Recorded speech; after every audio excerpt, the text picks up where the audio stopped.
Guys, আজকে আমরা দেখবো যে আমরা 1 ঘন্টার মধ্যে 1 টাকা দিয়ে কত টাকা বানাতে পারি। তো গাইস, এখন আমরা একটা দোকানে চলে এসেছি এবং দাদাকে 1 টাকা দিয়ে দিলাম আমি, এবং দাদার দোকান থেকে একটা চকলেট বের করে নিয়েছি। তো গাইস, দেখি এই চকলেটটা নিয়ে আমরা কত টাকা কামাতে পারি। আসো গাইস, আসো দেখা যাক কি আমাদের চকলেট কিনে।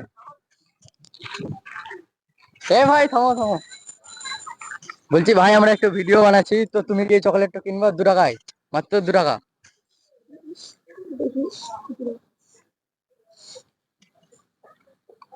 হ্যাঁ ভাই, থ্যাংক ইউ, এলো।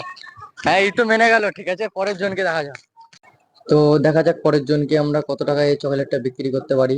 তো চলো দেখা যাক। এই দেখো, এইখানে একটা, দেখতে পাচ্ছ এখানে একটা দাদা বসে আছে। তো ওকে যে জিজ্ঞেস করি কি ও চকলেটটা নেবে নাকি। এই দাদা, তুমি কি চকলেটটা নেবে?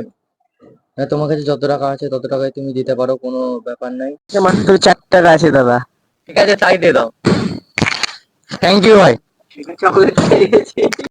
তো হ্যালো গাইস, তোমরা তো দেখতেই পাচ্ছ যে আমি একটা ছোট ভাই এবং একটা দাদাকে চকলেট বিক্রি করে দিয়েছি, এবং আজকে আমাদের ইনকাম হয়েছে 4 টাকা। তো তোমরা যদি এর ফুল ভিডিও দেখতে চাও, লাইক এবং সাবস্ক্রাইব করে দিও।